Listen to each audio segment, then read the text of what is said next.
One signature mistake I made at 21 is still affecting my finances years later to this day. Your 20s can set you back years if you make these financial mistakes that I'm about to give you here. And to tie all of this up, I didn't mess up because I was dumb. I messed up because I didn't know any better. I didn't have the knowledge. All right, you guys, so I have a good 4 mistakes that you should avoid in your 20s when it comes to your finances. While I feel like I can speak from this, but I'm speaking from experience. I've been there. I've actually done these things. I put myself in these situations, and some of them, it didn't go too bad, and some, it went terribly bad. And we're gonna start with financial mistake number 1. Co-signing for someone. Co-signing for anyone. It could be a family member or just someone you truly care about. And most of the time, when it comes to, I speak for a lot of individuals. You know, you can say I'm black. I can speak for the colored household and what it's like growing up in a poor household. And when I say poor, I don't mean just by broke. I mean just by mindset. Growing up in a broke household, it's mostly family members who would ask you to co-sign for them on something. Like, I've spent most of my teen years, like once I graduated high school, I wasn't terribly behind. I was behind like with budget and everything, but I was building my credit. I started building my credit early. So by the age of 21, I was sitting at over 700, or really by like the age 20. I didn't really communicate that, but with the girlfriend I had, which was my first baby mother, I talked too much. I was a little too transparent, and she ended up, honestly, I don't even think I think she did ask me, but then I put it out there for her to, you know, ask me that, and she took it and ran with it, and she asked me, I should have never done this. You shouldn't be responsible for anyone else's finances. That's where I messed up at. I'm thinking, like, I knew I would have been responsible, but it didn't click at the time. Like, I was very hesitant because I kind of knew, but I still done it. Co-signing for someone. At the age of 21, I co-signed for someone on a brand new vehicle from Toyota. Brand new vehicle. The vehicle was around like $20,000. Wasn't too expensive. It was actually a good deal. If this person would have took their finances seriously and took care of their car and actually made the payments, it wouldn't have turned out as a bad deal. It wouldn't turn out bad. I signed for someone at 21, co-signed for them for a new car. But what nobody tells you about that part is you're not even the backup. You are the loan. And that's what I had completely got confused. I'm thinking I'm just the backup. She's still the one that's, you know, that they're going to depend on. They're going to call, and all the focus on her. Nope. I'm basically like the main person on the loan, basically. The cosign doesn't even matter. You're not the backup. If they don't make that payment on that car, bro, your credit and your stress is gonna pay for it. I promise you.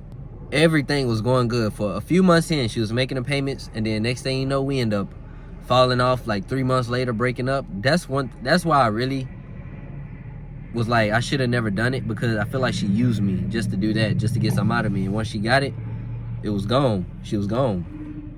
And when she took off, she didn't have the knowledge, I guess, and you know, just fell short. That's how it happens. You know, people do you wrong, they fall short, and they can't hold up the end of their bargain, and they try to run off, and they know that they're not the main person responsible. Like, they know my name is on the loan, so of course they're gonna do whatever they need to do to cheat the system or to avoid paying. That's just what goes on in the hood, and what most people don't see. Not even in the hood, just people who, you know, don't have the finances to pay for it. The lesson to take from this, co-signing for anyone, it could be a family member, girlfriend, boyfriend, whoever. Take this from me. Love doesn't mean sacrificing your future. A person could be going through something. You can care for them. You can try to lead them, give them the knowledge, but co-signing for them, being responsible for their finances, or being responsible for their loans or bills or anything that's to do with their finances, it will ruin you, bro. Because at the end of the day, if that person decides they want to stop paying, they can do that whenever they want to, and you will never know. If they don't communicate to you, you will never know until your credit score just taking a hit, and then the loan company will start contacting you, start trying to collect payments from you, and you the one that doesn't have the car, bro. That was a painful moment. When I was going through that, they calling me for months, all the way up until they repossessed the car. And it got to the point to where I was helping them trying to repossess the car, because I'm like, you're not paying the bill, but you're just running off on them, you're ducking them. Like, just give the car back. You playing games. Like, take your L and move on. And eventually they got it. And fast forward to now, there's a settlement for it. I'm gonna pay for it, and we're gonna move past it. That's it. Love doesn't mean sacrificing your future. Don't ever do that. Number 2, one of the big mistakes I made early on is signing up for a car note, a car loan. Getting a new car, having a new car smell. When I did good, when I turned 18, I bought a cash car. It was a BMW. Of course, it was taking me through everything in the book. All the repairs, month after month. It was just so much repairs, and just, it honestly was annoying, so I just wanted to get rid of it. End up trading it in for 2018 Jeep Cherokee. Well, 2017 Jeep Cherokee. Was a nice car. Car notes was under, I had got a good deal, and the car loan was like $17,000. Good deal. This was 2020. Amazing deal. Car was 2017. The car note was under $400. It was like $417, something like that. I could have easily got ahead. But it's the insurance that people don't tell you about. That shit is like $200, $300, $400 extra dollars. And that's what makes the car note extremely pricey. I wanted the car before I had the foundation. I didn't have any emergency funds saved up. I didn't have any extra money saved up. I was just working, going to work day to day, and I felt like I needed a new car, so that's what I did. I ain't gonna say it was a mistake financially. I could have been saving all those monthly payments. But I also say it was a good deal, because fast forward to now, I have a car note, but this car note, I'm literally at the end of the loan term. I'm getting ahead. It's almost done. I'm keeping it, and I'm not signing up for a car loan anymore. I will be paying for my cars cash. Facts. If I can't afford it, then I will not be signing a loan for it. The monthly insurance, plus the car note, plus the gas, that was so much pressure every month. At my young age, of my 20 age, I was just entering, well, I wasn't just entering the workforce. I was working since like I was old enough to work, 15, 16. But full time, I was just entering the workforce like 2019. So it was like I didn't have much of a foundation. I should have built that first, because it was so much pressure. I was constantly stressed by the monthly payment coming up and what I had to pay for in the incoming months. It was just a stress. I was making the payments, but it was just a stress, bro. If you're in your early 20s, especially at the age of 20, don't sign for no car loans. Don't co-sign for anyone. Don't put your signature on any contracts when it comes to your finances. Whenever it comes to you buying anything, buy your cars cash. Save up for it. 5 P's. Proper preparation prevents poor performance. Save your money. If you don't have a car, bro, you better go buy you a bike, scooter, walk, run, whatever you gotta do. Save your money, bro. Whatever car you want, save up for it, go get it. And for a lot of people in the black household, if you know the movie Get Rich or Die Trying, do you remember what 50 Cent did? Dude ain't just go sign on no car loan and just lost all his money. You seen what he did? He ran it up, he saved, he was stacking his money. He went up to the car place, right? He spotted the car he wanted. We talking about Curtis Jackson, 50 Cent. He went up to the car. I know y'all remember this part. And then the car salesman was like, you gonna buy it? He was like, oh, I'm gonna buy it. And he asked him if he had the money right now. And he told him, all right, get your money up, get your cash, come back and see me. And what'd he do? Stack that money up. I know y'all remember the part of the movie when he was throwing the cash in the bag, throwing it from the top shelf, throwing it in the bag. Yeah, he was running it up. And what'd he do?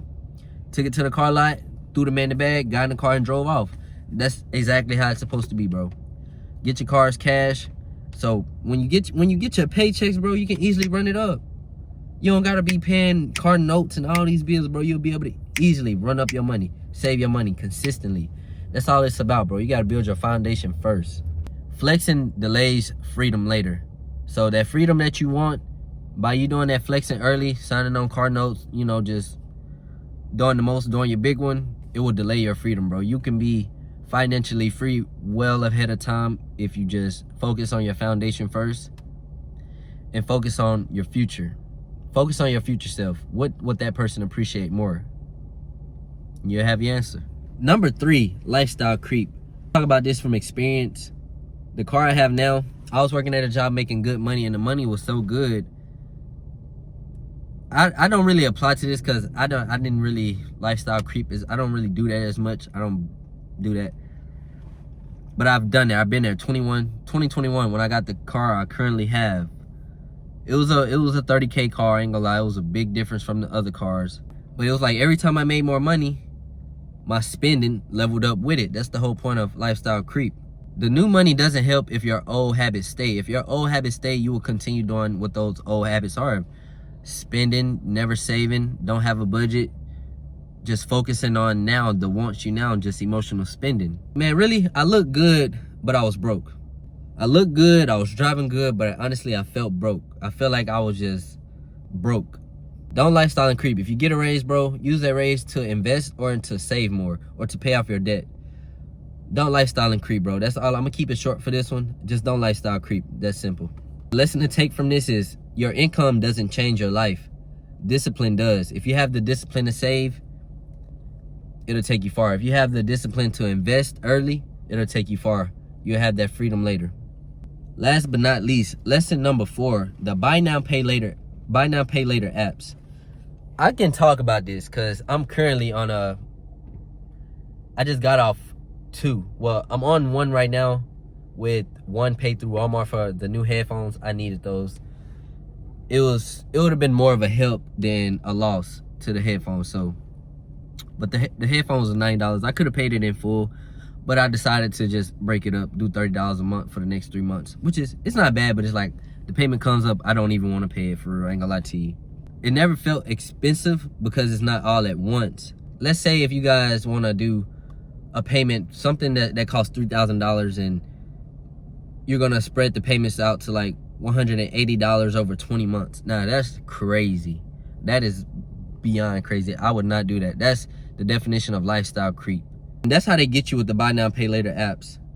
They want you to buy the most expensive things. They make the most expensive things seem so cheap when they say, oh, this $3,000 product, oh, all you have to do is pay $90 a month for the next 15, 18, 20 months. And it sounds cheap, but bro, you're locked in on payments for the next month. You have to make these $100 payments for the next 20 months. You don't get no break. What if you have a bad month? You have to think about that. What if you have bad months, you have good months? You have to think about that, bro. Think ahead.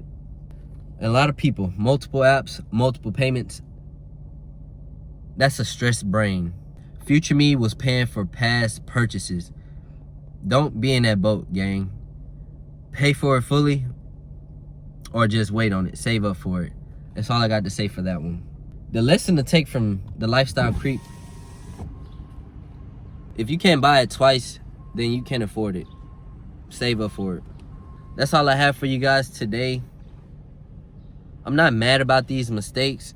It was a pivotal moment, a learning moment. They woke me up. I stopped trying to look rich and started to build peace. That's the whole point of finances. Your finances is supposed to be a peaceful thing, a peaceful matter, something to build your future. Lock in, gang. Peace out.